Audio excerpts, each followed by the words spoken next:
Vamos começar aqui dando uma boa noite, não, né? Um olá. Um olá pro Rodrigo, diz um olá aí pro pessoal, pra quem tá te assistindo. Olá pessoal, sejam bem-vindos, né? Espero que eu possa contribuir com um conhecimento de todos, né? Muito obrigado pelo convite, Ricardo. Nossa, não, obrigado a gente, né? A gente vai falar, inclusive a gente vai falar de por que o Rodrigo é tão especial, a gente vai falar hoje por causa disso. Mas especial também, além do Rodrigo nessa mesa, temos também aqui os nossos patrocinadores, né? Silvelo Advocacia, o lugar onde você entra com um problema e sai com uma solução. Ou não exatamente sai com uma solução, mas você vai resolver, vai acabar resolvendo. O Silvelo não tem problema com o Silvelo, tá? Silvelo Advocacia, sigam nas redes sociais. E o podcast deles é SOS Advogados. Vocês vão lá, tiram dúvidas jurídicas e também aprendem com os maiores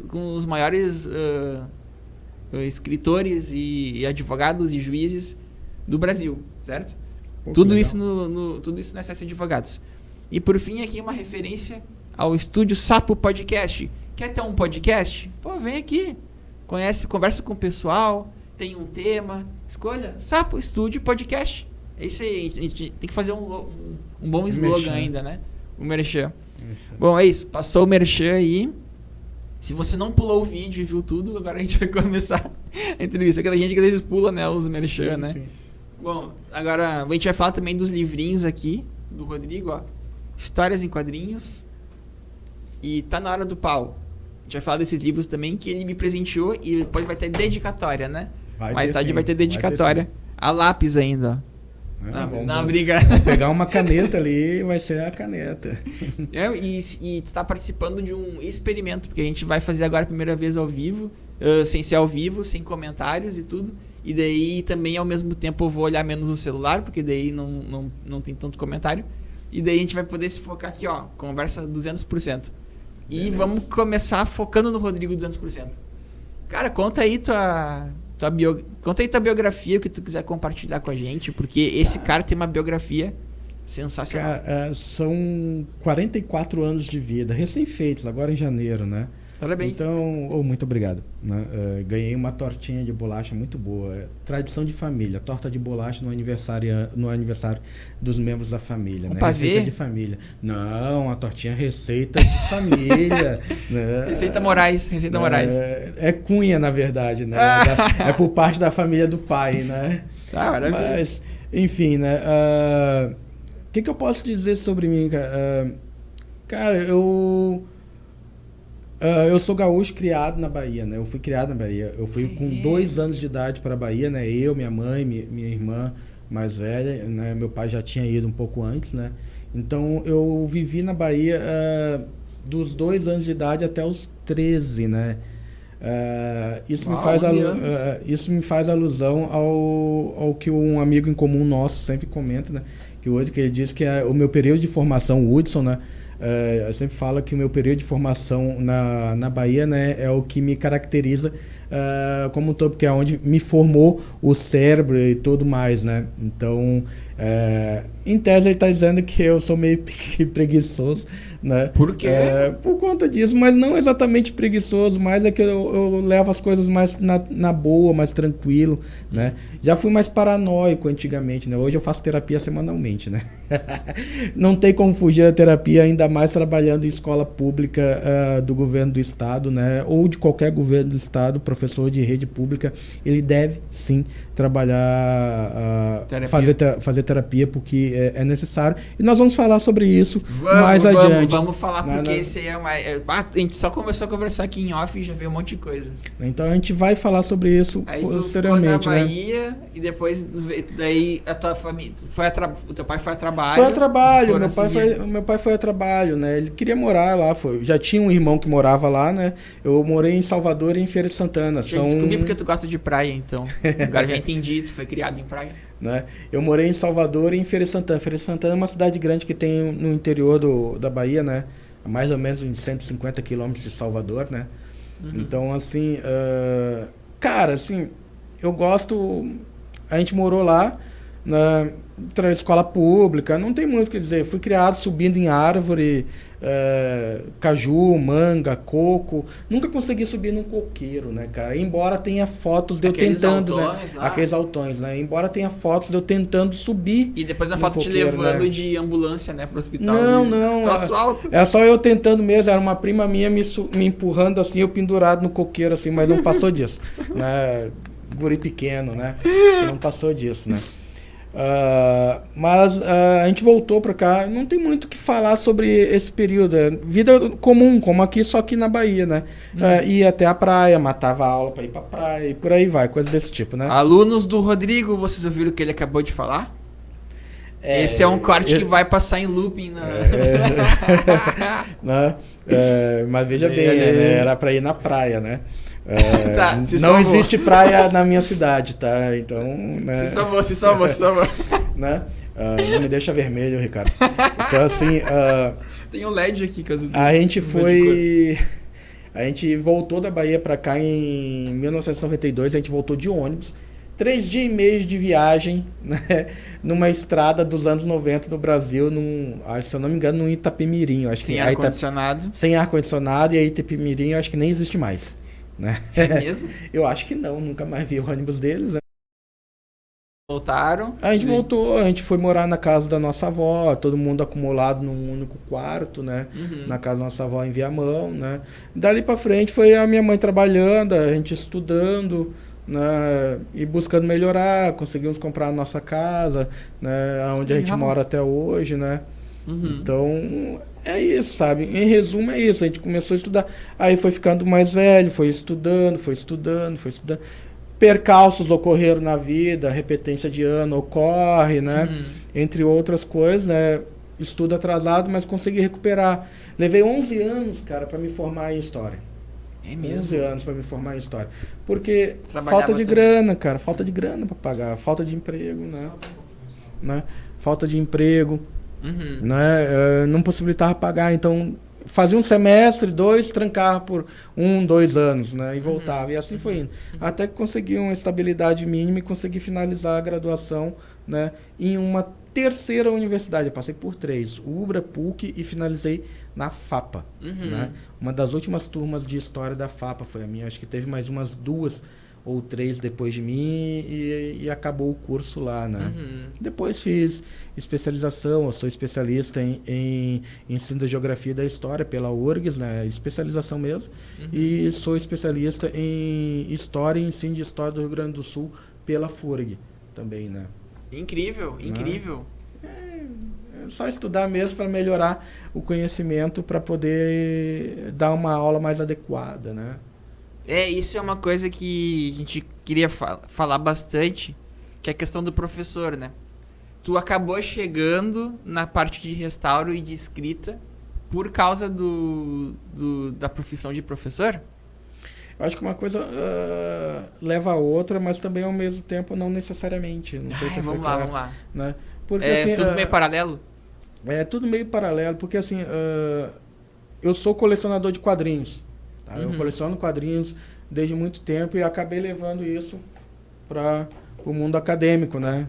Tá aí 2 livros aí, né? Que são derivados de um trabalho acadêmico maior meu, né? Tem mais tem mais uns 2 livros sobre quadrinhos que são derivados desse trabalho acadêmico de conclusão, né? Que eu vou mexendo neles com o tempo, né? Então, assim, trabalhar como professor, eu acho que no meu caso, cara, escolher ser professor, eu acho que a maioria dos professores não escolhe muito fazer licenciatura. Tá? Para ser bem sincero, quando a gente entra na universidade, a gente não está pensando em dar aula. A gente não pensa em dar aula. Eu acho que são muito poucos os professores, as pessoas que almejam ser professores desde muito tempo, né? Que tem a vocação, entre aspas. Não necessariamente a vocação, mas o entendimento de querer ser professor. Tu pode ter a vocação, mas nunca ter pensado nisso. É verdade. Né? Nunca ter pensado nisso. Tu te toca em ser professor quando tu tá terminando a graduação. Né? Quando tu tá ali fazendo os estágios. Né? Que tu te toca, tu vai ser professor. Isso. Tu tá te formando para isso, né? Até lá tu não pensa muito nisso, não. Pra ser bem, pelo menos eu tô falando pela minha experiência própria, tá? Isso. Eu não pensava nisso, né? Eu fui começar a pensar que eu seria professor a partir de quando eu comecei chegou as disciplinas de estágio na graduação, né? Até lá tu pensava em fazer o quê? Pensava em ter uma graduação, ponto, Uhum. né? A partir disso não pensava em mais nada. Pelo menos não tenho recordações de planejar. Né? Eu não tenho, por exemplo, o que muitos têm, que é sonho de infância de ser alguma coisa. Né? Ah, você é bombeiro, você... Eu não me recordo. Eu estava perguntando para minha mãe outro dia se eu tinha alguma coisa desse tipo e ela também não se recorda. Né? Então, é mais ou menos o fato de gostar de história. Quando eu entrei na graduação, que fique claro, eu entrei fazendo educação física. Ah, é? Eu entrei fazendo outro curso, educação física. Porém, contudo, todavia, entretanto, como diria o saudoso professor Girafales, né, que Deus o tenha, já partiu dessa para uma melhor. Tá de brinquedo, né? Que o Rubem Aguirre morreu. Morreu faz alguns anos já. Pô! Não sabia? Não sabia. Não Morreu. sabia. Morreu. Ah, não sabia. Faleceu já, né? Mas eu não me lembro, mas já faz um tempo, né? Foi bem antes da pandemia, se não me engano. Um abraço, Rubem. Mas aí, o que eu te digo, sabe? Me perdi na história. Tu tava falando que tu começou com educação física. Ah, sim, Aí tu comecei foi com educação trocando. física. Só que eu trabalhava como garçom na época, no chalé da Praça 15, ali no centro de Porto Alegre. Ah, sei. Trabalhei ali, né, por uns 2 anos, né? E eu saía dali ia direto pra faculdade, tudo, né? E eu tinha um péssimo hábito naquela época, né? Eu era fumante, né? Naquela época, né? Aí, ao longo do curso de História, eu conheci várias pessoas, curso de Educação Física, perdão, né? Eu conheci várias pessoas, né? Inclusive uma menina que é amiga minha até hoje, né? Professora da rede municipal eu não me lembro agora, na cidade Cachoeirinha, se eu não me engano é de Cachoeirinha. É professora de lá, né? A Gabriela, né? Aí o que acontece, sabe? Conversando com ela no retorno para casa à noite, no ônibus, né? Eu cheguei à conclusão de que ela chegou à conclusão, pô, mas tu faz educação física, tu sabe mais de história do que eu. Né? Porque eu sempre tive uma facilidade muito grande em história. Né? Eu sempre tive uma facilidade. Eu praticamente nunca estudava para as provas de história, só aparecia para fazer a prova e sempre tirava 10, ou quase isso. Né? Então eu sempre tive muita facilidade. Né? Eu acho que muito por conta da formação de casa. Sempre se discutiu muita política, muita história dentro de casa. Mesmo meus pais não tendo uma formação ampla nisso, nenhum dos dois tem graduações, né? Então, mas sempre se discutiu muito, a gente sempre teve acesso muito a esse tipo de coisa. Teu né? cérebro foi se formando com um pensamento histórico. Também, né? Sempre teve essa crítica dentro de casa, esse jogo de crítica, de política, de estudo, de conhecimento, de ver filmes. Né? O meu pai gostava muito de filme de Velho Oeste, né? E por aí vai, né? Eu acho que Pô, Clint Eastwood é demais. o Clint é demais mesmo. Né? Mas aí, o que acontece, sabe? Eu acabei trancando a educação física, né? Mas quando eu voltei, 2 anos depois, eu voltei fazendo história, eu troquei para história. E não larguei a história nunca mais, né? E tô eu aqui, né? Isso me remete a um monte de coisa posterior, né? Que não sei se tá no teu roteirinho aí, tá? Não, o que roteiro é só um apoio psicológico. Não é? Estágio, o cara fazendo faculdade, arruma um estágio. E foi nesse estágio na prefeitura, no Serviço de Atenção ao Turista de Porto Alegre, aqui, né? Um estágio muito bacana, que eu tive contato com pessoas do mundo inteiro, né? Como eu não sei falar inglês, todas as pessoas falavam inglês, aí Deus salve o Google, né? Porque a gente usava o Google Tradutor mal ou bem capenga, a gente conseguia se comunicar com as pessoas e orientar as pessoas devidamente, né? E era bem legal, porque foi uma fase muito legal, que foi a fase onde eu conheci o Hudson, né? O nosso amigo em comum aqui, que a gente já comentou, né? Então, Esse é jogador caro. Tem episódio dele, tá? Procure aí Hudson Colírio, vocês vão encontrar. Então, assim, foi no site que eu, por meio do Woody, de uma outra amiga, né, que eu comecei a frequentar mais o cinema, comecei a ir ao cinema. O Woody me introduziu a ser viciado em cinema, a gostar de cinema, né. Essa minha outra amiga, né, ela... com o tempo a gente começou a pensar, bom, vamos fazer documentário, vamos fazer filme, coisas do tipo, me apresentou curso. Então, a partir disso daí, do conhecimento de conhecer essas pessoas, né, eu comecei a fazer cursos na área de produção de cinema. Né? Ah, é? Tu fez curso mesmo? Fiz curso na época que existia ainda a descentralização de cultura em Porto Alegre, ali na atual abandonada usina do gasômetro. Uhum. Né?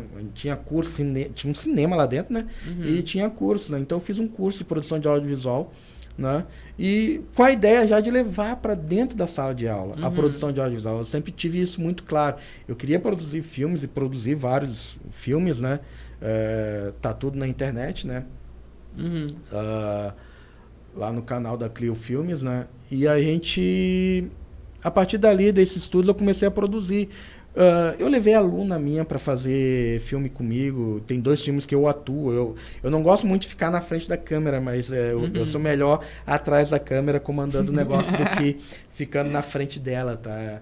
Então, eu levei a aluna minha, fez filme comigo, tudo. É bem legal. Os filmes são bem legais. Eu né? assisti um que tipo, os ETs não queriam vir na Terra. Porque daí... Só que aí tipo, era tu e tu tinha uma esposa muito mal-humorada. A Mia, né? A Mia, a aluna minha, né? Tá formada em jornalismo agora, né? Legal. Formada em jornalismo agora, né? A Mia, né?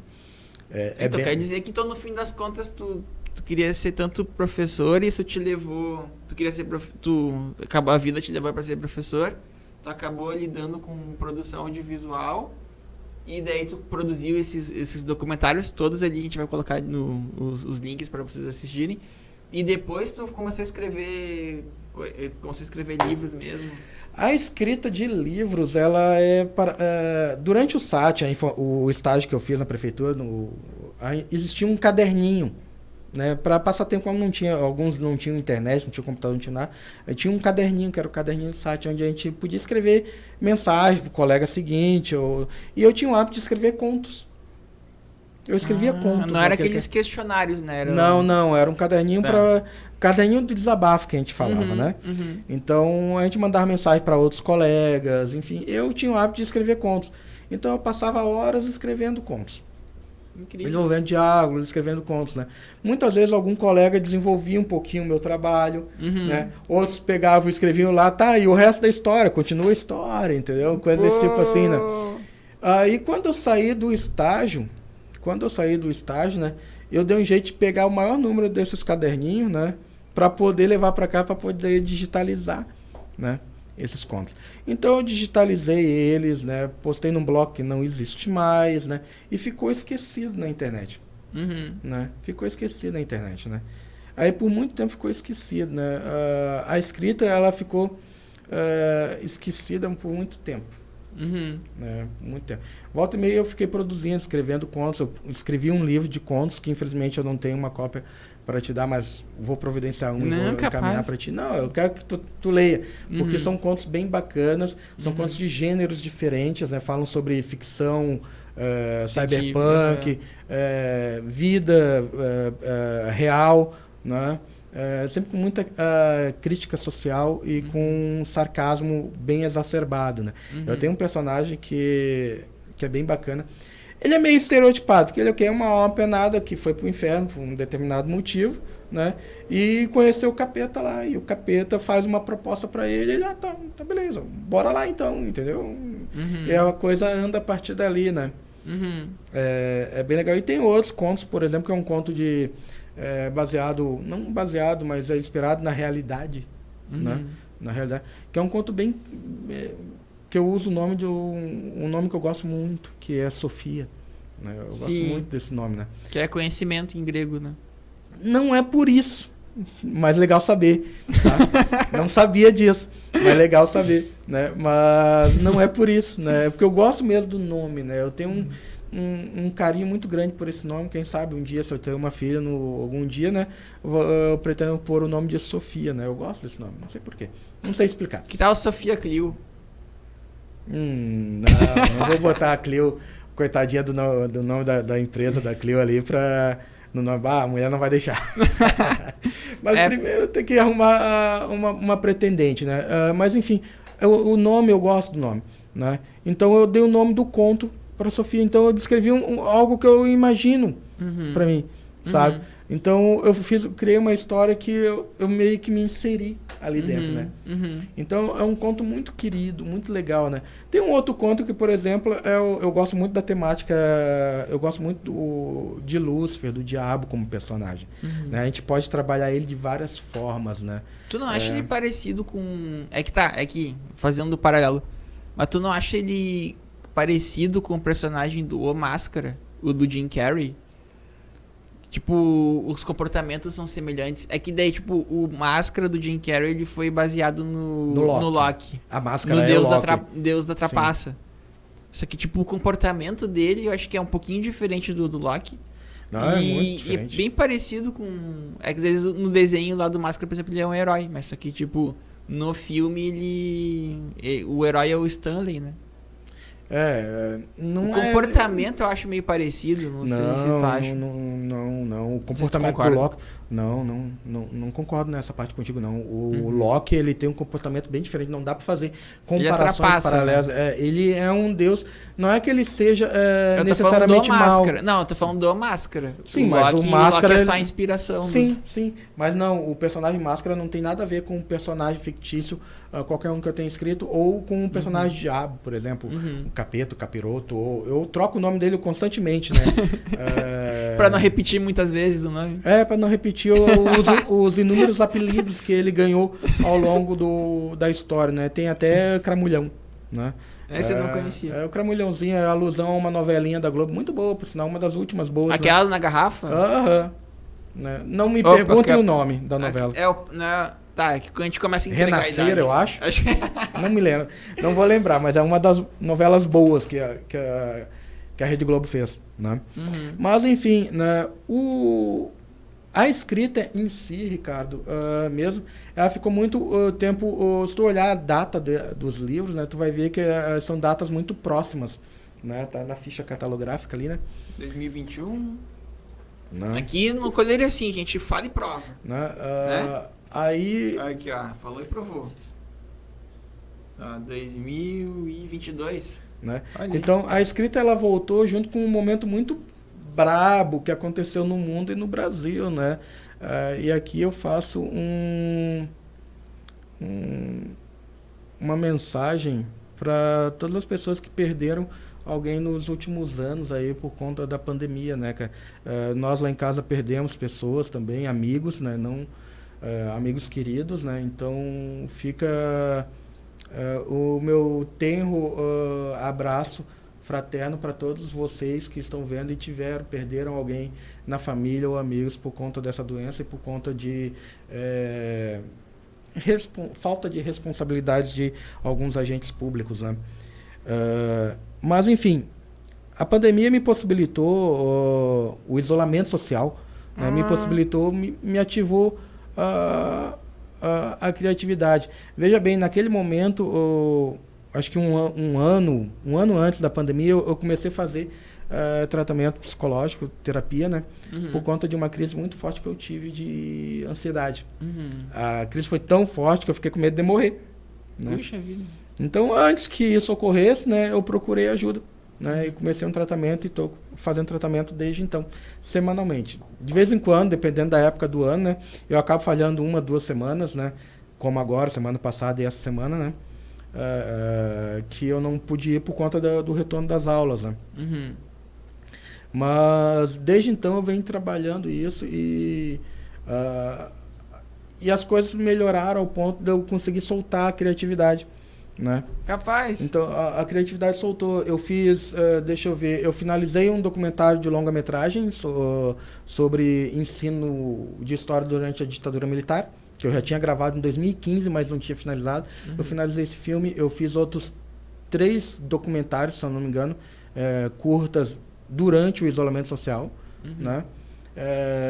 Comecei a retomar a escrita. Esse livrinho aqui foi o primeiro, tá?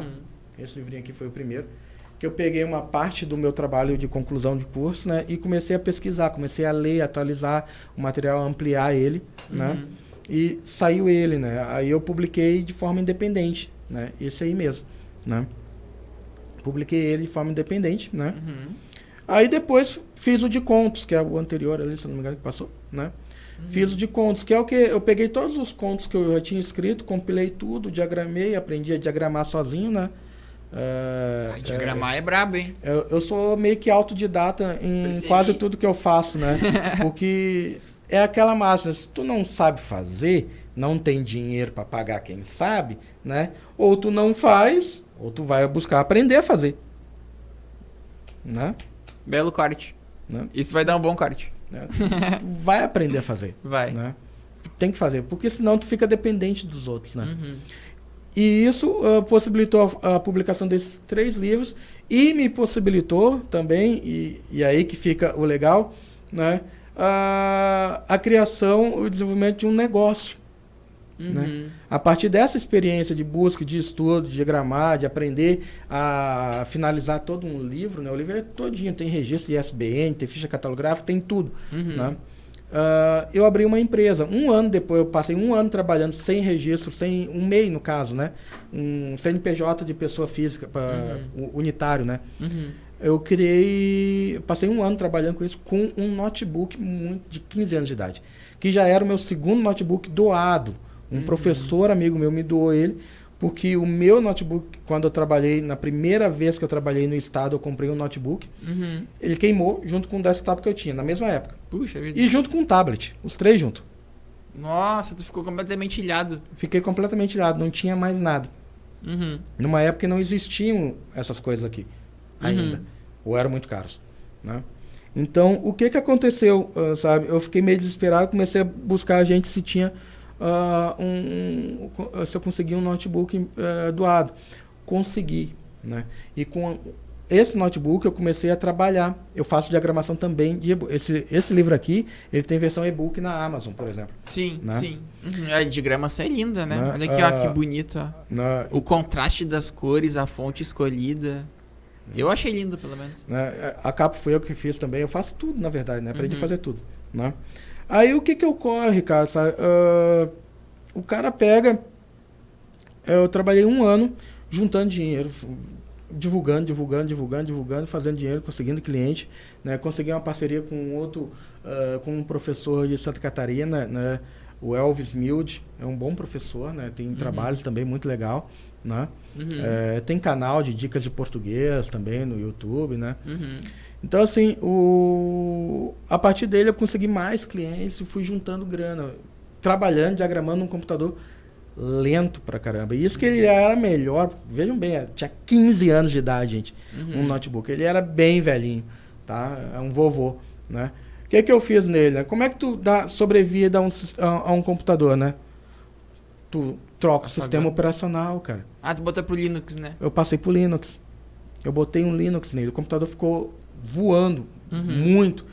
Enquanto ele estava com Windows, ele não andava, né? Eu formatei e botei outra coisa que eu tive que aprender a fazer. Formatar computador, né? E botar sistema operacional, fazer toda a instalação, tudo, né? Sem depender de ninguém, para não ter que gastar dinheiro pagando alguém. Vamos fazer uma brincadeira com isso, ó. A janela estava fechando e o pinguim, ele anda devagar, mas anda. O pinguim, ele não anda devagar. O pinguim, ele é praticamente o Flash. É mesmo? Eu achei que ele andava assim que nem... Não. Não? Ele voa. Ele anda muito rápido. Eu achei que ele nadava rápido. Não. Cara, se tu quer dar sobrevida a um computador, cara, instala um sistema operacional Linux. E funcionou maravilhosamente. Funcionou por muito tempo, por tanto tempo que eu consegui juntar dinheiro suficiente para montar a minha estação de trabalho atual, né? Que é uma tela de 29 polegadas, widescreen, curva. É chique ainda, viu, gente? Curva. É, curvo. Curvo ainda, né? Um desktop bem parrudinho, né? Bem parrudinho, né? Cara, assim, eu consegui juntar uma grana bem alta para comprar essas máquinas. Então hoje eu tenho um setup e a minha mesa fui eu que fiz, tá, gente? Eu não comprei de madeira? mesa, eu fiz a minha mesa de madeira. A casa de pé quadrado, sabe? Bonitinho, né? Pintadinho de preto, né? Toda chique, cara. Minha mesa, eu que fiz a minha mesa, né? Mas eu não mexo mais com madeira, porque uma certa vez eu sofri um acidente em casa, separando briga de cachorro, sabe? A gente tem muito cachorro lá em casa, somos todos cachorreiros e gateiros, né? Então, separando uma briga de cachorro lá, eu acabei me acidentando, me machucando feio e quase sofri um desligamento. Não, quase sofri um desligamento do tendão do minguinho. Quase. E isso eu levei quase um ano para curar. Uhum. Isso que quase rompeu o ligamento do minguinho. Quase. Ele não rompeu. E levou quase um ano para ele se recuperar. Tá doendo só de escutar. Né? Imagina se tivesse rompido. Uhum. Né? Então, desde então, eu não mexo em ferramenta elétrica. Porque antes de começar com esse negócio de diagramação, de serviços editoriais, né, tudo, né, eu estava tentando, como todo brasileiro, né, gente, eu estava tentando ganhar a vida de alguma forma, né? Então eu inventava, fazia um monte de coisa para tentar ganhar dinheiro. Uma delas era fazer tábuas de corte.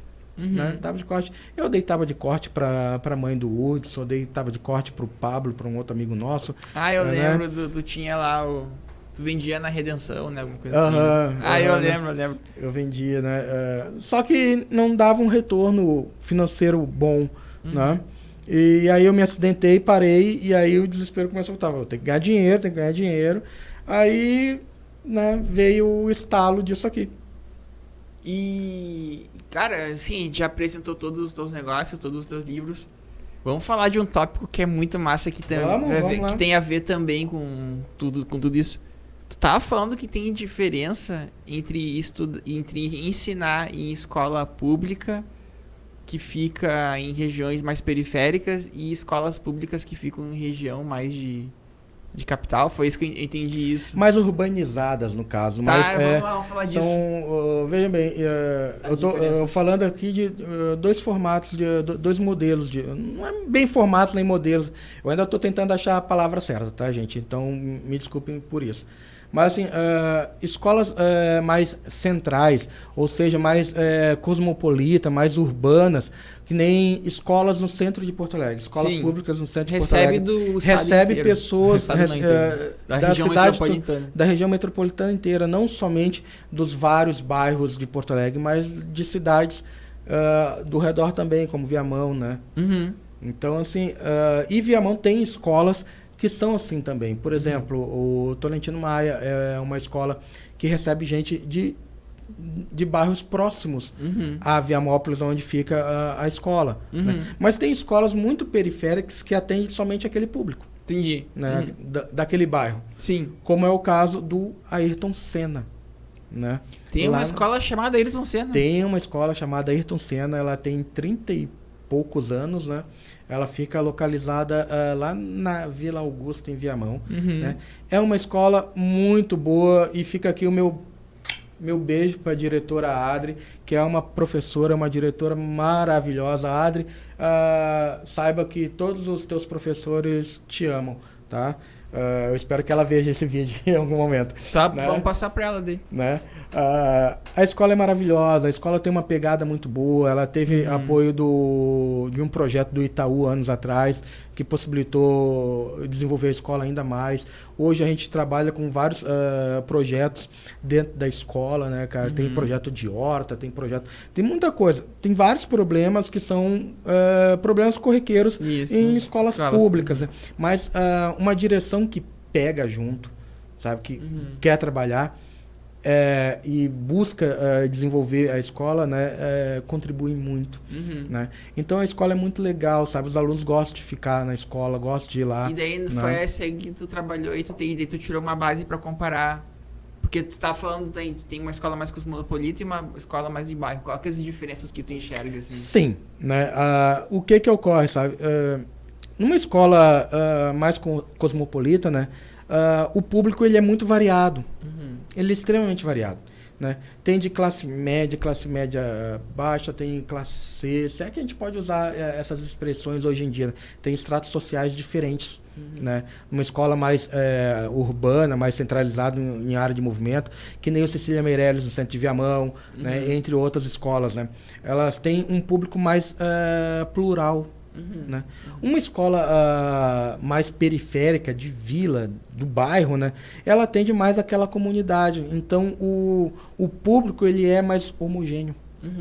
Né? Aí depende da escola, depende do público. Né? No caso de uma escola em uma comunidade mais carente, né? A gente recebe alunos tem uma série de necessidades enormes.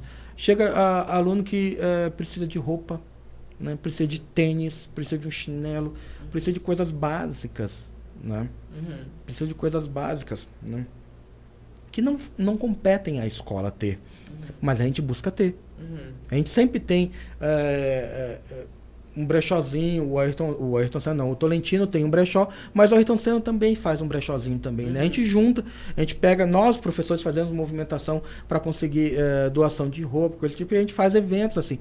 O Ayrton Senna, o interessante do Ayrton Senna é que ele preza muito pela prática cultural, interação com a comunidade. Então a gente faz muito evento cultural na escola para trazer os alunos, trazer os pais dos alunos para dentro da escola, bacana, né? E isso é um diferencial do Ayrton Senna.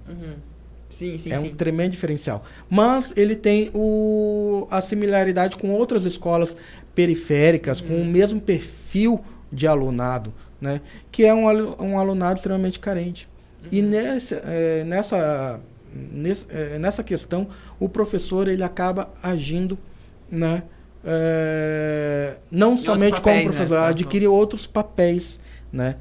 E aí a gente tem que tomar muito cuidado com isso, né? Porque por mais que o aluno nos veja como outros papéis, a gente acaba dando uma de psicólogo, mas não é o nosso papel. Então a gente tem que tomar cuidado com isso, porque uma coisa é tu dar uma diquinha aqui, uma diquinha ali, um conselhinho aqui, faz parte. Faz parte. Mas quando tu vê que a coisa tá séria, que o problema é sério, e que o aluno te procurou, te comentou sobre aquele problema que ele está passando, é porque, ele confia em ti. Então, o que tu tem que fazer com essa confiança? Tu não vai quebrar essa confiança. Tu vai conversar, tu vai orientar, dizendo que, olha, melhor é tu procurar a orientação, a supervisão da escola e conversar com o professor lá que é responsável dessa parte. Né? Sim. Porque aí eles vão encaminhar para outros serviços do Estado quando necessário. Né? Então, tem essa pegada. Então, a gente tem que ter... E a gente não aprende isso na faculdade, Ricardo. Tá? Que fique claro, né? A gente não aprende isso na faculdade. Né? Massa. Não, e daí, tipo... Né, essa seria a escola mais do bairro, né? Sim. Tá, e quando a escola é mais central, quais são os problemas e coisas boas que tu enxerga? A multiplicidade, ter um público, um séquito de alunos que são plurais, né, prezam pela diversidade, né? Então o diálogo sobre inúmeros temas fica muito mais fáceis de ser trabalhados, por exemplo, né? Sim. Tu consegue trabalhar temas polêmicos com mais facilidade numa escola, em teoria, tá? Em uma escola que seja mais central, que tenha um público, né, mais variado, né, oriundo de vários outros bairros, de vários estratos sociais diferentes, né? Então tu consegue trabalhar aquele conteúdo em tese, tá? Eu tô colocando em tese aqui, não necessariamente isso é verdade, todas né? as escolas são assim, né? Mas em tese, por conta de tu ter um público mais plural, tu consegue trabalhar temas mais espinhosos que são necessários ser discutidos, debatidos na escola, né? Com maior facilidade do que em uma escola que tenha um perfil mais fechado. Depende, por exemplo, escolas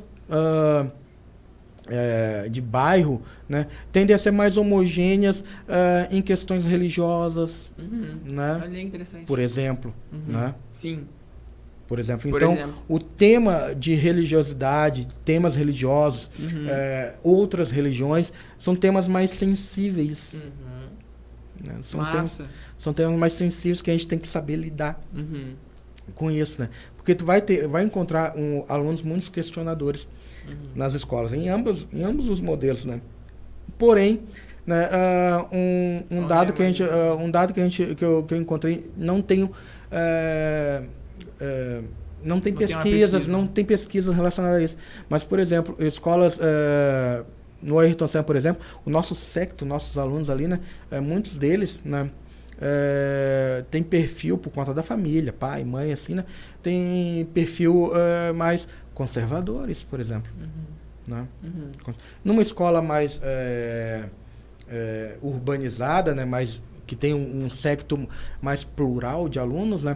Ela é mais aberta, ela tem vários pontos de vista, várias ideias dialogando ali, né? Isso é bom e ruim ao mesmo tempo. Né? Por que é bom e ruim? Né? É bom porque te dá a possibilidade de trabalhar vários temas diferentes, né? É ruim porque eventualmente pode ocorrer bullying. Nessas escolas ocorre mais bullying. Olha aí. Né? E que também é um problema, né? O que é um problema também. Né? Não que o bullying não ocorra nas escolas mais de bairro. Né? Mais de bairro. Tá? Aí aqui a gente faz um apêndice, um extra, faz um anexo, um diferencial para a escola rural. O ano passado eu trabalhei numa escola rural chamada Canquerine. Lá no final de Viamão, na parada 133 de Viamão. Eu acordava às 4 da manhã para ir para a escola, para chegar às 7. Né? Bom, ia de ônibus. Pagou teus pecados da época que matava a aula para ir na praia, né? Zerou já? Paguei, mas foi uma das melhores experiências que eu tive na minha vida enquanto professor. O perfil do alunado, embora seja alunos adolescentes, né, e crianças, né, do Brasil aqui, quase todos similares, né? O perfil do alunado, seja ele adolescente ou criança, eu dei aula no ensino médio lá e no ensino fundamental, né? É um perfil completamente diferente do aluno da área urbana de forma geral. São alunos mais amorosos, né?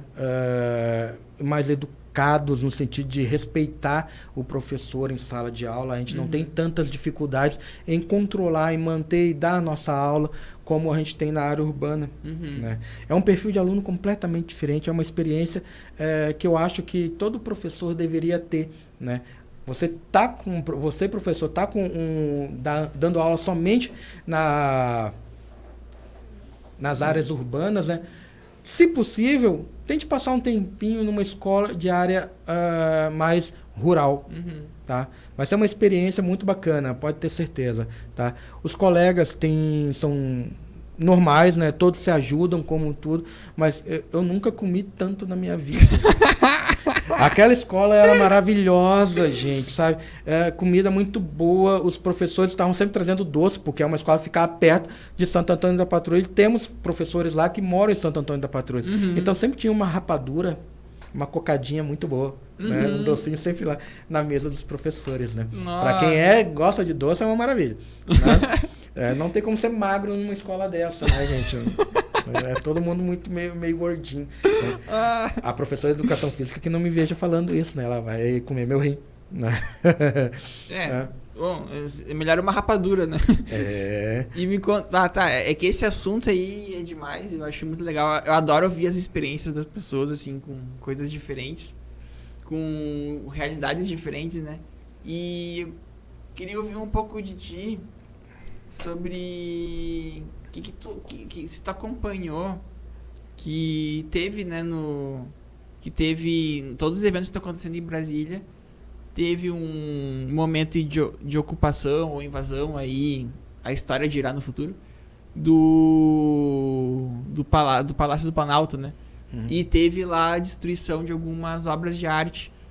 Eu queria que tu falasse um pouco disso, porque tu é um restaurador, né? Então, aí por último a gente fala de restauração e tu nos conta dos gibis, tá? Mas tipo, só um comentário de uma atualidade que a gente tá passando aí. Primeiro, assim, eu tenho por conta da minha formação, tá? Na história, tu é formado também nisso, né? Então a gente tem uns entendimentos. Eu não sou de ficar em cima do muro. Tá? Eu tenho pavor de ir em cima do muro. Os meus filmes têm lado. Os meus livros são bem claros. Né? Então, assim, essa é a primeira coisa, sabe? Sempre tome posição, né? Não fique em cima do muro. Né? Tome um lado, né? Seja ele qual for, defenda. Mas sempre dentro da via democrática. Tá? Destruir as coisas não é ato democrático. Entendi. Tá? Não é ato democrático. Mas a gente tem que olhar, Ricardo, para um passado. Né? Os últimos anos, ocorreu um processo no Brasil, né? Que a história, obviamente, daqui a um tempo, com um afastamento histórico, ou seja, daqui a uns 50 anos, tá? A gente vai ter condições de avaliar o período que ocorreu nos últimos 10, 15 anos no Brasil. Somente daqui a 50 anos, mais ou menos. Tá? Que vai ter a distância histórica mínima necessária para a gente poder desenvolver um entendimento. Vai ter nascido e se formado historiadores novos que não viveram esse período. Isso é importante. Né? Para poder fazer um trabalho histórico mais firme. Né? Aí o que acontece, Ricardo? Nos últimos anos teve um processo de alienação de parte da nossa população. Tá? Teve um processo de alienação. Esse processo de alienação levou as pessoas, isolou as pessoas, né, parte dessas pessoas, né, e levou as pessoas a ver o que é, a se achar que são nacionalistas, que são patriotas, né, mas que odeiam a brasilidade. Odeiam a multiplicidade da cultura brasileira. Não existe um Brasil, gente. Existe muitos Brasis. Quando a gente fala de Brasil relacionado à cultura, a gente tem que usar essas duas palavras no plural. Brasis e culturas. Tá? A cultura gaúcha é uma, né? Tu vai em Minas Gerais, eles sabem fazer churrasco lá? Claro que sabem. Mas o churrasco deles é igual ao nosso? Né? Será que o corte de carne deles já não é tão bom quanto o dele lá? O corte de carne deles é igual ao nosso? A forma que eles assam é igual ao nosso? Não, não é. Né? Então, parte dessa população, desses nossos conterrâneos, dos nossos irmãos brasileiros, né, eles passaram por esse processo de alienação. E vai demorar muito tempo para eles saírem desse processo de alienação. Né? E isso gerou ódio, né, às coisas nacionais. Né? Porque eles não entendem o valor histórico. Né? Eles não entendem o valor histórico. Eles perderam isso. Em algum momento da vida deles, eles perderam o conhecimento, o sentimento de se ver enquanto brasileiros. O discurso deles ficou vago, ficou vazio. Quando um discurso fica vago e vazio, né, a pessoa não reconhece a importância de uma obra de arte. Aí ocorre a destruição de um relógio secular. Aí ocorre a destruição de um quadro gigante, um quadro lindo, enorme, né? Porque eu não conheço, dane-se, sabe? Eu vou rasgar isso aqui, né? Porque não vê o valor, eles não veem valor no que é do passado. O passado que parte dessas pessoas idolatram de forma errada, tá? É o passado da ditadura militar, porque botaram na cabeça deles que a ditadura militar não foi uma ditadura. Primeira coisa, eles não veem a ditadura como uma ditadura, eles veem como uma revolução. Primeiro erro, o conceito de revolução está errado aí. Tu trabalha com conceitos, Ricardo, tu sabe muito bem que conceito de revolução, o conceito mais básico de revolução é mudança de status quo. Tem mudança, não é? Cara, eu não sei assim que os conceitos pelo menos na sociologia, eles são ressignificados constantemente, né? Então, não tem um tipo fixo, porque se tu for pegar um conceito para se aplicar a qualquer situação histórica, nada acaba sendo do conceito. Sim, mas se tu partir do princípio do entendimento histórico do conceito de revolução, revolução quer dizer mudança geral de situação. Tu vai mudar como as coisas são. Pega aí 2 exemplos clássicos de revolução que tem na história. Revolução Francesa e Revolução Russa. Revolução Francesa, 1789, se eu não me engano. Acho que Rússia foi perto da Segunda Rússia Guerra. É 1917. Guerra, né? 1917. Né? Ela saiu da Primeira Guerra por conta do processo revolucionário que se iniciou no território russo. Né? Sim, mas é que, tipo assim, por exemplo...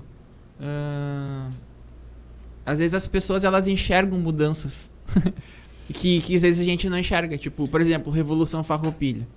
Revolução Farroupilha, tem gente que diz que não é revolução, tem gente que diz que é revolta. Só que, será que a intenção dos caras era fazer uma revolta? Ou uma revolução? É que não tem como. É que, tipo assim, é uma conversa que não vai ter fim nunca. Não. Mas o meu negócio é o seguinte, o meu ponto é o seguinte. Essa questão da arte...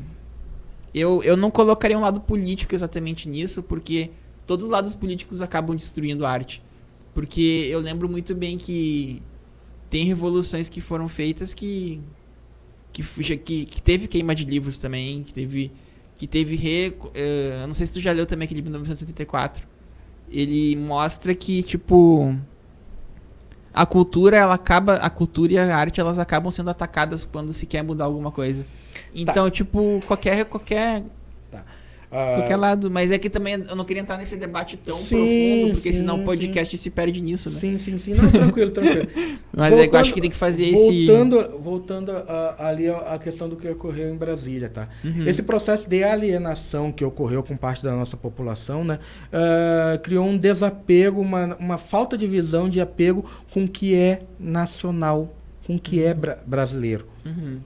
Coisas históricas brasileiras, eles não reconhecem isso. Simplesmente isso. Uhum. Mas eu acho que provavelmente um psiquiatra, um psicólogo, trabalhos acadêmicos serão feitos avaliando isso. E eu não estou falando isso já estão sendo feitos, de forma cômica. São necessários trabalhos acadêmicos dessas áreas para entender o que ocorreu. Por isso que eu disse, afastamento de no mínimo 50 anos para a gente poder entender e avaliar isso. Destruir arte não tem importância nenhuma. Tu citou ali queima de livros. O único fato histórico que eu me lembro de queima de livros que ocorreu foi em Berlim durante antes da Segunda Guerra Mundial. Hitler queimando livros que o nazismo, entendia que eram subversivos, né? Livros de historiadores, né? Historiadores judeus. Bom, mataram Mark Bloch, né? Mark Bloch é o... Apologia da História. Eu tenho um livro em casa, né? É muito bom, né? Judeu, morreu, né? Morreu, não sei se foi fuzilado ou na câmara de gás, mas foi morto pelos nazistas. Mas tipo assim, tu tá falando de uma coisa física, mas tipo, eu já vi cancelamentos de coisas que, tipo... É que nem eu te falei, tipo assim, eu não queria entrar nesses assuntos. Que essa pergunta foi uma pergunta que o Felipe pediu pra fazer. Mas, tipo... às vezes o negócio de tu menosprezar um negócio de uma época porque ele foi feito numa outra época, que as pessoas supostamente eram mais preconceituosas, as pessoas eram menos evoluídas, mais coisa assim. Pra mim também é um tipo de iconoclastia. Mesmo que tu não destrua aquilo, tu tá desafirmando a importância daquilo e que aquilo não deve ser visitado porque é de uma época que as pessoas eram mais preconceituosas, o negócio é preconceituoso. Pra mim também é um tipo de iconoclastia, só que não é uma iconoclastia física. Cara, tu não destrói, mas tipo... Sim. Mas aí, tipo, é arte. Como é que tu vai dizer, por exemplo, que o livro de um cara que escreveu sobre com escravos. Tem um livro de um antigo que tem com escravos. O Monteiro Lobato. O Monteiro Lobato não pode ser lido porque tinha... Sim. Isso é um tipo de iconoclastia também. Pra mim é negar arte também, sim, sabe? Então, tipo, eu não consigo pensar que é um lado político. Me parece que é uma atitude de pessoas que querem tirar o valor de alguma maneira. Por que eu falei a palavra alienação? Tá? Porque o seguinte, cada obra de arte, cada coisa que é feita pelo ser humano, isso aqui, os meus livros, tá?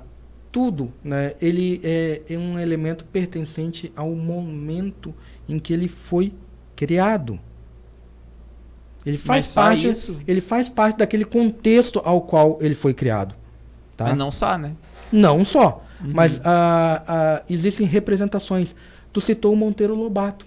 Tu sabia que tem um movimento para tirar as partes racistas dos livros do Monteiro Lobato? Não tinha chegado tão longe. Mas tem, né? Então, assim, a gente tem que olhar para uma obra de arte, né? Ou para qualquer coisa da produção humana, respeitando o contexto histórico do qual ele foi produzido. Né? Sim. Aí a gente tem que olhar assim, Mein Kampf. Mein Kampf é um livro pavoroso. Ele tem que ser sumido, destruído, nunca lido? Não. Ele tem que ser lido, mas lido de forma crítica. Sim. Né? Para criticar e sabendo de que ele é fruto de um período histórico muito específico.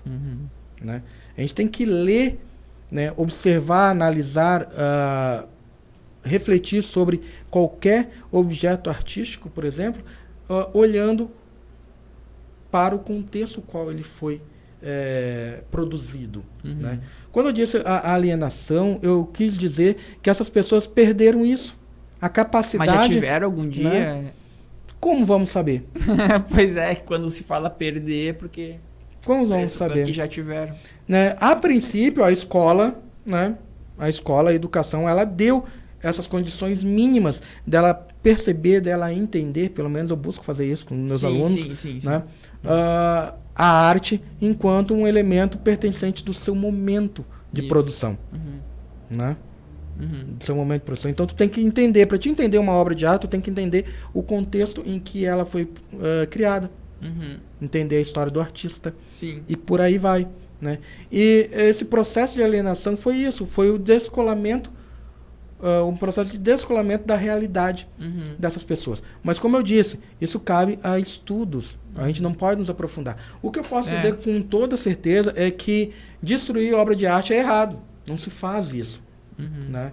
Não se faz isso. Tu pode sim questionar o artista, opções, posições políticas, ideológicas dos artistas, pode sim.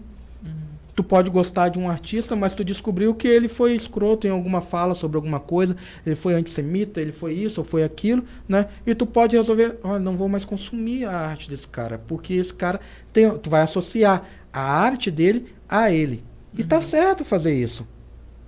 Não tem como tu desassociar a arte, o objeto artístico, do artista. Eles estão interligados. Mas tu não acha que se tu fizer isso, ninguém vai consumir mais arte? Porque assim, ó, não existe ninguém que seja imune. Tipo, todo mundo é cancelável de perto. Então, tipo, todo mundo fez alguma besteira na vida. E se tu for atrelar a obra de arte ao artista, então ninguém vai prestar. Nunca vai ter. Não sei, eu tô te perguntando porque é uma... Não necessariamente, Ricardo. Tu conhece alguém assim ilibado que fez arte? Até porque às vezes é a própria transgressão que permite que nascer artista. Tu conhece alguém ilibado? Não conheço. É porque também a história nos engana nesse sentido. Tipo, a gente não sabe toda a biografia do cara, Sim, né? não tenho de memória aqui algum artista que seja ilibado. A própria palavra ilibado é de difícil compreensão, né? O que define uma pessoa ser ilibada ou não? Nos concursos tem, né? Nos concursos. Mas assim...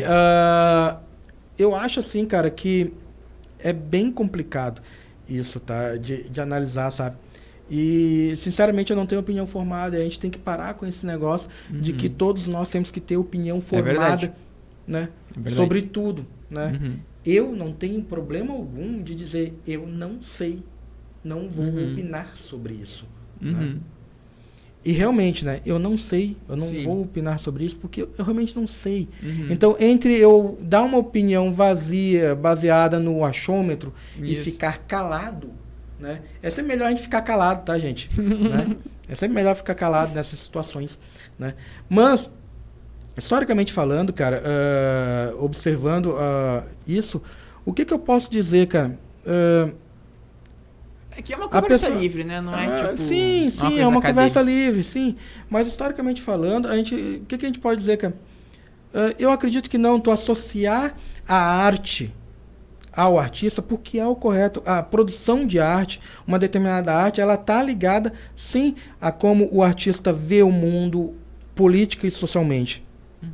Não tem como desatrelar isso. Isso, mas tu tá falando de visão política, no caso, né? E social e histórica. E social, mas e a biografia do cara? E a biografia, aí vai de como tu te enxerga e tu te entende, né? Eu sou uma pessoa progressista, eu vou ver e vou acompanhar, vou seguir a produção artística desse ramo, por exemplo, né? Mas eu não vou, eu como sou uma pessoa democrática e progressista, eu não vou destruir ou impedir de alguma forma a produção de arte de alguém que não pense como eu. Né? Isso eu acho louvável. Né? Não se pode destruir. Arte é arte. A gente não pode destruir arte. Mas tu sabe que uma coisa que eu penso assim, que tipo... Que volta a ver com o negócio da revolução. Mas é que tipo assim, ó... Se eu considerar que uma coisa na verdade é agressão e não arte...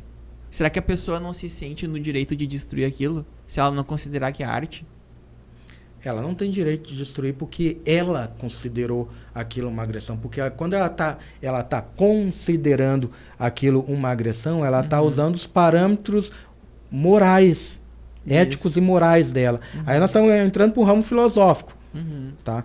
Ela está considerando o que ela entende como o certo ou errado. Sim, sim. Né? Então ela está inferindo a obra de arte de outra pessoa, Isso. os valores que ela tem. Aí não dá, né? O que ela faz? Simplesmente não acompanha. Ah, eu não gostei, não achei legal, não gosto da biografia do artista, achei feio. Primeiro que assim, por exemplo, eu não entendo arte abstrata. Arte contemporânea. Eu não gosto muito de arte contemporânea. Sim. Sabe? Mas eu sou historiador, eu gosto de uma coisa que eu consigo compreender. Agora, só porque eu não gosto, não acho bonita algumas artes, tá? Artes contemporâneas, isso não quer dizer que eu vá destruir elas. Que eu vá querer destruir elas. Tem um livro muito bacana, Fahrenheit 451, já leu? Já dos bombeiros, né? Dos bombeiros. Alerta de spoiler. Né? Os bombeiros foi mal, é uma sociedade pós-apocalíptica. O livro se passa numa sociedade pós-apocalíptica e tem o filme no YouTube completinho. Massa. Tá? Um filme antigo que fizeram. Vou olhar. Né? Mas tá lá. É um livro onde os bombeiros destroem, tacam fogo Nos livros. nos livros. Só vou falar isso. Ficaram curiosos, vão atrás. É um livro muito bom. Tá? É um livro muito bom. Né? Então, assim, o livro trata justamente disso, da destruição da arte, porque a literatura desse livro e de outros livros, né, ele mostra muitas vezes que a arte, ela é libertadora, ela é questionadora, porque ela nos faz refletir, nos faz despertar sentimentos, né? Tu olhar uma obra de arte, dependendo do teu momento, tu vai sentir uma coisa ou outra. Mas tu não acha que daí se tu fala assim, é que tu não é assim, né? Mas uma pessoa que fale assim, ó, eu só vou consumir artes dos valores que eu compartilho. Tu não acha que isso pode alienar ela de outras? Acho. É que tu não é assim, né? Mas é que tem gente que pensa assim, né? Mas não é no momento que tu tá te limitando a adquirir conhecimento. Tu tá te botando a bitela do cavalo, né? Não sei o nome daquele treco, né? Eu acho que é bitelo. Ou bitola. Não, é bitola. É bitola. Se tu tá dizendo, então é. Tá? Bitela. Porque acho que assim... nem existe essa palavra. Porque assim, tu tá te limitando em aprendizagem. E tu tá te impedindo de ter experiências. Experiências. Né? Tem muito artista por aí que criou obras de arte fantásticas, mas eram pessoas muito ruins. Não, é interessante. Não vou dizer nenhum, porque sinceramente não me vem à mente agora aqui, mas as pessoas, existem pessoas boas e pessoas ruins. Isso não quer dizer que a pessoa ruim, né, só as pessoas boas tenham habilidades artísticas fenomenais. Sim. Né?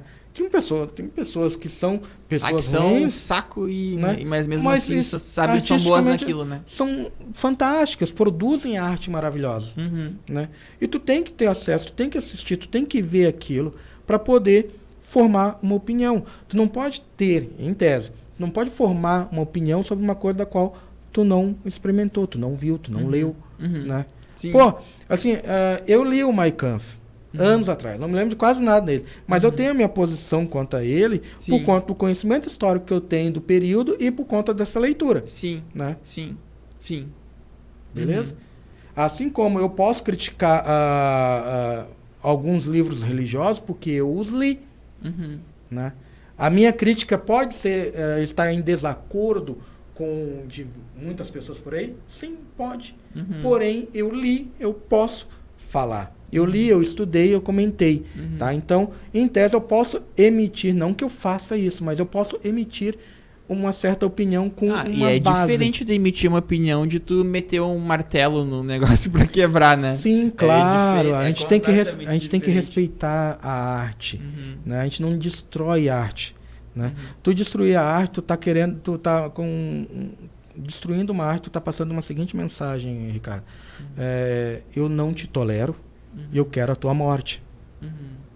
tá destruindo o legado da pessoa, né? Tá destruindo a pessoa. A pessoa. Né? Muito bom. Aí tu passa para Brasília e tu vê pessoas destruindo símbolos nacionais. O que tu entende? A partir do que eu falei, o que tu entende disso? Eu acho que quando tu destrói um negócio, tu não quer só erradicar, né? Tu quer também passar uma mensagem. Então, provavelmente foi isso. Claro, não tem como saber...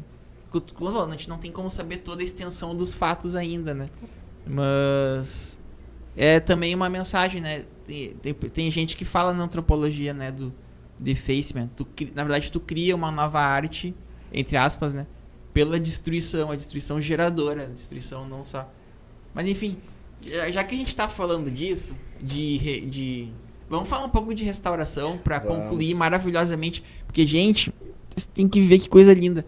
O Rodrigo me mostrou fotos de antes e depois. Ele pega, tipo, quadrinhos muito antigos mesmo, e transforma e, tipo, restaura eles, e é como se fossem novos.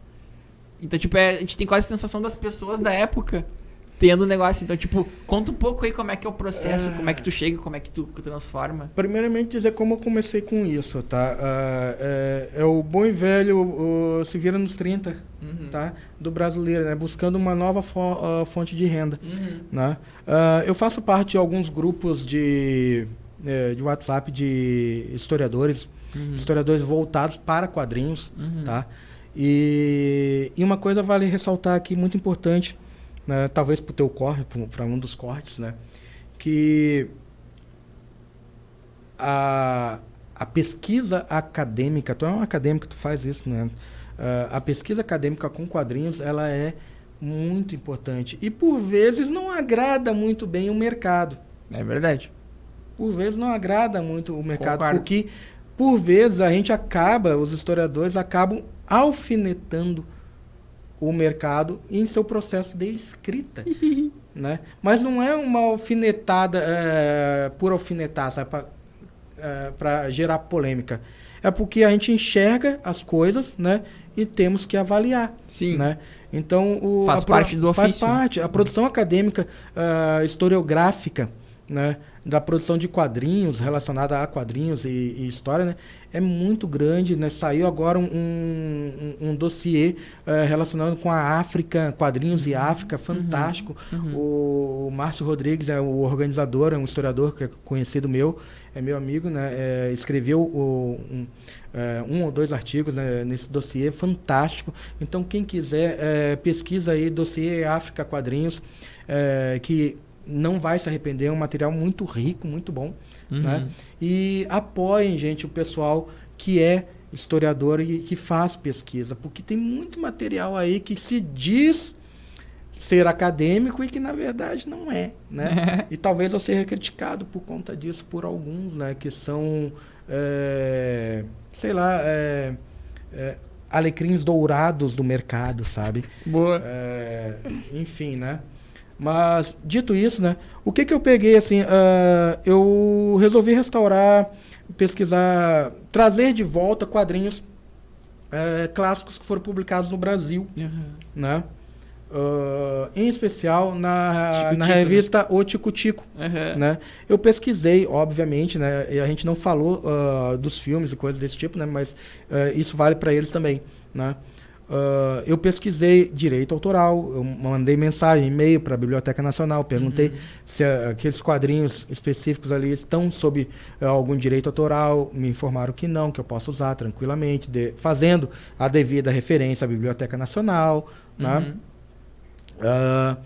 E eu resolvi experimentar. Eu não sei editar, eu não sabia, eu estou aprendendo. Eu estou em um processo. Como é que se faz assim? O primeiro que eu vou lançar agora, provavelmente deve sair por março, né? É um quadrinho chamado O Homem Infernal. Olha aí. Né? Quem fez a restauração foi Inspirou o Spawn. Não, longe disso. Tá brincando. True Crime. Eu nem sei se eu estou pronunciando da forma correta. Tá? True Crime. É quadrinhos sobre crime. Que aconteceu de verdade? Não. Tá. Quadrinhos inspirados em crimes, né? Tipo bandido, né? Esse O Homem Infernal, quem fez a A restauração dele não fui eu, porque eu não sabia fazer na época, eu estou aprendendo ainda. Uhum. Né? Foi o Rodinério da Rosa, do Estúdios da Rosa, né? Que trabalha com quadrinhos, ele é amigo meu e ele fez essa restauração, né? Que ficou linda, tu vai adorar. Uhum. Vai ser um gibi grandão, assim, sabe? Massa. 30x22, grandão, A enorme. gente vai cobrir esse lançamento. Né? Vai ser muito legal, vai ter campanha no cartaz e tal, né? Mas não tem só isso, né? Visando a fidelidade histórica, né, da obra, o que eu fiz, né? O roteiro, o texto do quadrinho é de um português lá de 1937. Cara, assim, tem palavras que a minha revisora, ela teve que consultar dicionários do século passado para poder achar o significado, né? Aí o que eu fiz, né? No quadrinho eu mudei, ela fez a atualização do português. Eu pedi para ela fazer a atualização do português, ou seja, botar o texto de 1937 conforme o português atual, com as regras atuais. Mas aí, respeitando o original, eu coloquei o roteiro original, com todas as palavras originais, né? Com as devidas notas de rodapé, né? Explicando aquelas palavras no final do livro. Né? Para o historiador, o historiador, o aluno que quiser ver o original, ter ali para consultar. Né? Então, todas as obras que eu vou lançar vai ter essa característica. Né? Vai ter essa característica. Vai ter prefácio e pós-fácio de historiadores. Né? O pós-fácio dessa obra, do Homem Infernal, foi escrito pelo Sávio, um historiador que trabalha, faz parte de grupos de estudo da AMPU, né? Sobre true e crime. Sim. Então ele trabalha com essa, ele conhece essa área. No amplo, assim, ele conhece. Ele conhece. Então o pós-fácio é maravilhoso. Ele me mandou, eu li, é muito bom. O prefácio vai ser escrito pelo Márcio Rodrigues, que eu já citei aqui. Né? Também, né? Que é um outro historiador dos quadrinhos. Né? Não somente dos quadrinhos. Quando a gente fala historiador dos quadrinhos, ele pesquisa histórias em quadrinhos. Ele é um historiador que pesquisa histórias em quadrinhos. Né? Então, o conteúdo final, da obra final, vai ter um material muito rico, academicamente falando. E como é que tu faz a parte da imagem? Tu edita num software? Como é que tu faz? Tu escaneia? Eu não posso dizer pelo que o Rodinério fez. É porque ele tem um processo diferente. Tá? Mas o processo que eu tenho, pega o quadrinho que eu peguei, por exemplo, que eu estou trabalhando, que é o Terras Estranhas. Tá. Que é um quadrinho extremamente racista. Tá. É muito entra racista. nas discussões que a gente estava tendo. E daí? O que eu fiz? O correto seria fazer... eu trabalho com o GIMP, que é uma ferramenta de manipulação de imagem, software livre, tá? Parecido com esses do pacote Adobe aí, com aquele que mexe, eu nem sei o nome. Tá. Né? Do pacote Adobe lá que mexe com imagem, né? Eu trabalho com ele, né? Qual é o correto a ser feito? O correto seria eu criar uma camada para cada quadro da página que eu fosse manipular. Né? Porém, eu ainda não aprendi a mexer assim. Eu não sei fazer assim. Eu trabalho tudo na primeira camada, na mesma camada. Né? Aí o que ocorre? Eu tenho que buscar a coisa homogênea. Eu não sei se tu selecionou alguma das páginas que eu mandei, tu pode botar na tela aí. Tá?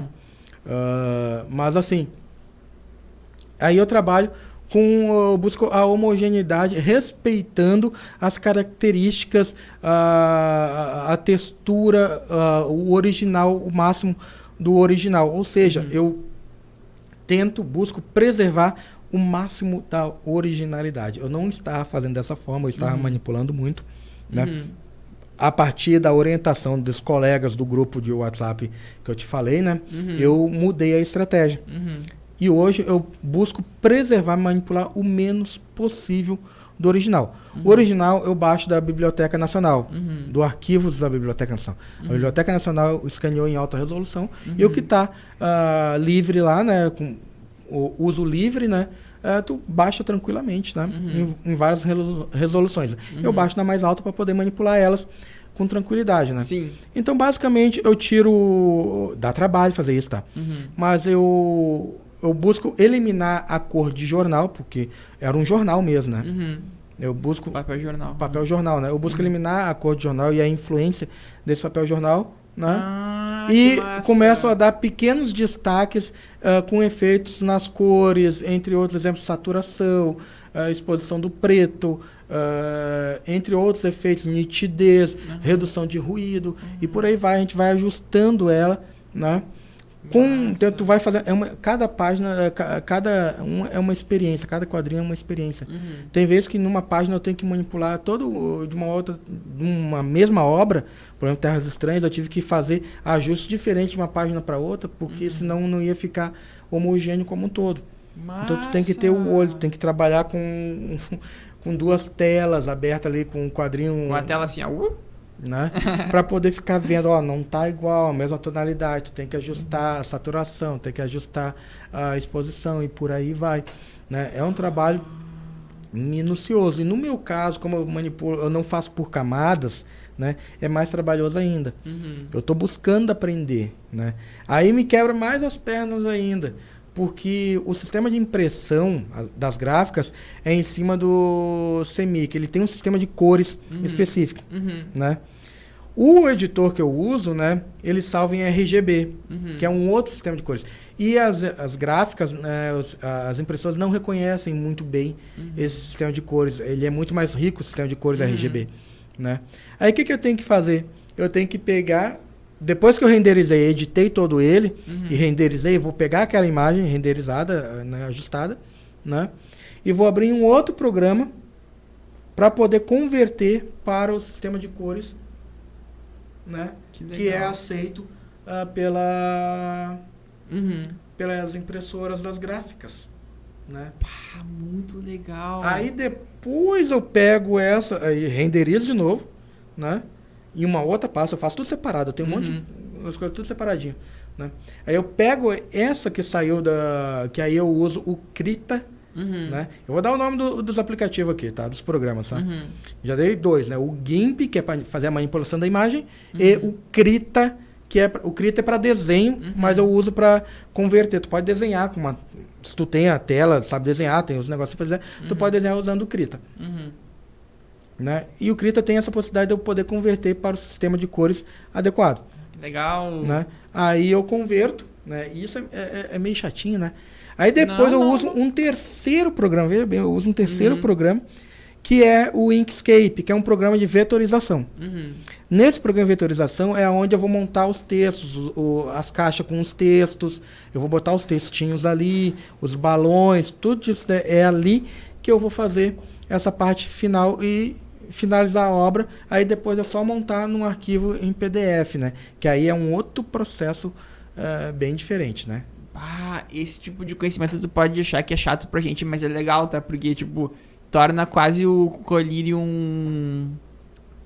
tipo, uma contribuição pra própria área do restauro, né? Então, tipo...